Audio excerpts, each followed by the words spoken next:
On Valentine's Day, Mia Parker and I were caught in a dangerous hostage situation. The captor made Lucas choose between us. Without hesitation, he chose to save me, but Mia lost her life as a result. Since then, Lucas has grown increasingly cold towards me. When I ate cake on my birthday, he said, "You can still celebrate your birthday, but Mia will never come back." When I put on lipstick, he remarked, "You still have the heart to prettify yourself," while Mia's clothes were torn in her final moments. Overwhelmed with guilt, I spent a fortune on weekly counseling sessions for Mia's sake, but later, I discovered, the so-called hostage situation was entirely orchestrated by Lucas. The money I spent became the down payment for their new home together. My hands trembled uncontrollably as I stared at the endless stream of messages. Lucas's contact name for Mia stabbed at my heart. Wifey. Those two words felt like a stinging slap, leaving me dizzy and disoriented. It made me feel like a fool for the past 2 months. Realizing Lucas was about to finish his shower, I quickly wiped away my tears and put his phone back. To hide any signs of crying, I even touched up my makeup with some foundation, but it turned out to be unnecessary. Lucas didn't notice my tear-stained face. Instead he mocked, "You still have the heart to put on makeup? What's the point of looking pretty when Mia can never come back?" I froze, feeling as if my entire body was being crushed by pain. Seeing my lack of response, Lucas impatiently urged, "Let's go, don't keep Mia waiting." My heart ached again, and the tears I had just managed to stop threatened to fall once more. This year's Valentine's Day was the most unforgettable day of my life. That day, Mia and I were caught in a hostage situation together, but the captor said, "The ransom can only save one person." My wrists were bound by rough rope,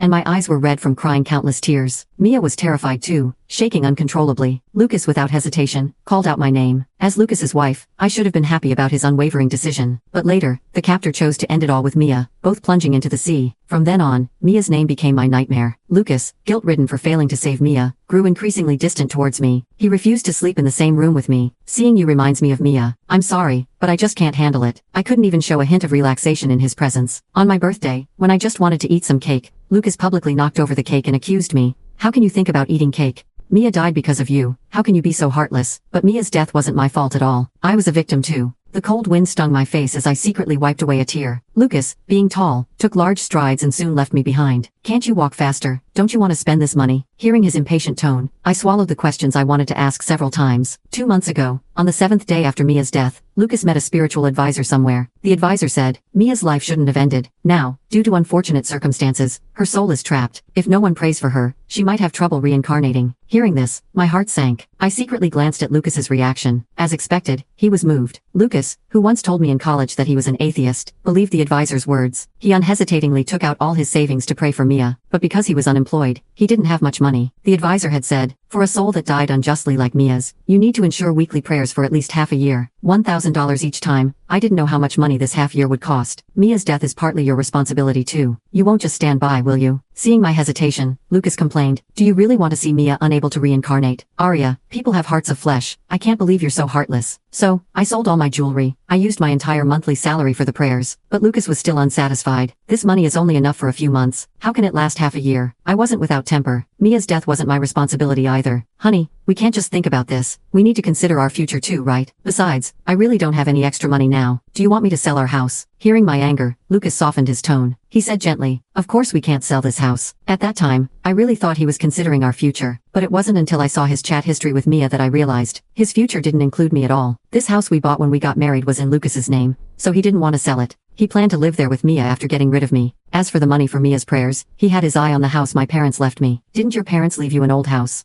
Why don't we sell that one?" I disagreed. Lucas then became upset, accusing me of being heartless. He started drowning his sorrows in alcohol every day, refusing to come home. During that time, I felt like our family was about to fall apart. Under pressure, I finally agreed and listed the old house online. "The prayer session is complete. For this time's payment, let's do a bank transfer, shall we?" The advisor, like many times before, chanted a bunch of things I couldn't understand. After about half an hour, the prayer session was considered complete. Lucas immediately nodded, signaling me to pay. I took out my phone, remembering the chat history I had seen. "This woman is so stupid. She believes everything you say." I didn't expect her to be so obedient, doing whatever I tell her to. "Honey, how long until we can be together for good?" "Just wait a bit longer. Once that old house is sold and we get the money, we'll have the startup funds for our new home." Thinking back to those words now, I wasn't as heartbroken anymore. I just felt disgusted. My love for Lucas had become his tool to exploit me. How ridiculous. Seeing that I hadn't transferred the money yet, Lucas grew anxious. "Honey, what's wrong? Hurry up and pay. The advisor is waiting. You don't want Mia to become a wandering ghost, do you?" Mia grew up in an orphanage without parents. She finally made it to her 20s, only to die in her prime. Usually, hearing these words would have made me feel guilty, but now, I only had one thought in my mind. Serves her right for being an orphan. I smiled and replied, "I really can't come up with the money these days. Why don't you pay for it for it this time, honey. Hearing this, Lucas was stunned, his face darkening. What do you mean? Arya, if you don't want to pay, just say so. Why lie? I didn't know why Lucas was so sure I still had money. So I showed him my Snapchat balance, which I had already transferred out earlier. I'm not lying. I really don't have any money left. You pay this time, and I'll give you the money back when the house sells, okay? Hearing about the money from selling the house, Lucas's face instantly lit up with a smile. He waved his hand, speaking in an affectionate tone. Honey, what are you talking about? What's mine is yours, and what's yours is mine, right? Hearing this, I almost laughed out loud, but I managed to hold it in, not revealing anything. When it was time to go back, Lucas suddenly received a phone call. If I wasn't mistaken, it must have been from Mia. Sure enough, after hanging up, Lucas pretended to be troubled and said, Honey, one of my buddies got drunk. He needs me to help take him home. I smiled faintly, thinking of Lucas's childhood friends. The first time I met them, they called me sister-in-law. I thought it was just them being friendly, but later I found out that every time Lucas brought a girl to meet them, they would all jokingly call her sister-in-law. Even when Mia and I appeared together at a dinner party, Lucas's friends made a few teasing remarks. Lucas,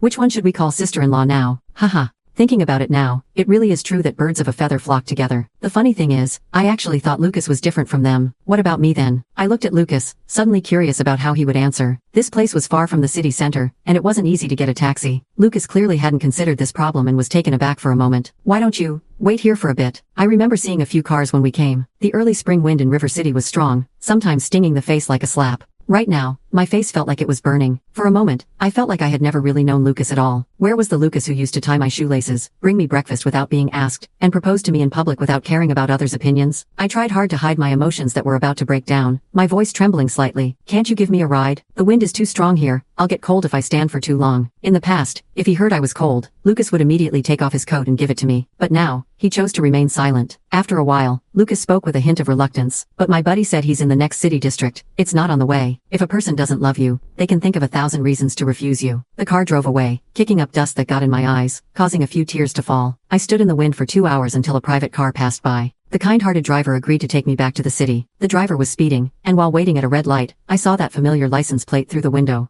So even the not on the way was a lie. Lucas, is there anything true left in your words? At that moment, overwhelming emotion swept over me, and tears silently slid down my cheeks. Stop crying. It's not worth it for a man. The female driver handed me a couple of tissues. Though her tone was cold, I could feel her kindness. Actually, in those 2 hours, more than just this one car had passed by. It's just that the other drivers were all men. Before I could even ask, some of them would ask with a smirk if I needed a ride. I got scared and quietly moved to the side, until this female driver appeared. The kindness of a stranger moved me more than Lucas's cheap and fake love. Thank you. I wiped my tears and asked curiously, how did you know it was because of a man? The female driver sneered, because seeing you so lost reminds me of my past self. Later we exchanged names. I told Rachel, the driver of that white car is my husband, but he's probably going to see another woman now. Rachel looked at the direction of the car with disdain and asked, do you need me to help you? As I had guessed, Lucas was here to see Mia. Using my money, she had checked into the best hotel in River City. Lucas knocked on a room door with familiarity, and then out came the face I would never forget. Honey, you're finally here. Mia was wearing a revealing nightgown that barely covered her thighs. She threw herself into Lucas's arms and whined, you still smell like that bitch. It's so disgusting. Hearing this, Lucas smiled indulgently. Then what does Mia suggest we do? Then, the two exchanged knowing glances. They started kissing passionately while entering the room. Disgusting. Rachel cursed, then said firmly, Sister, I'm definitely going to help you with this. I can't stand seeing scumbags hurting innocent people. I thanked her, and then we went to the front desk together. After showing my marriage certificate, the front desk didn't give us any trouble and immediately pulled up the surveillance footage of the two entering and leaving the hotel together.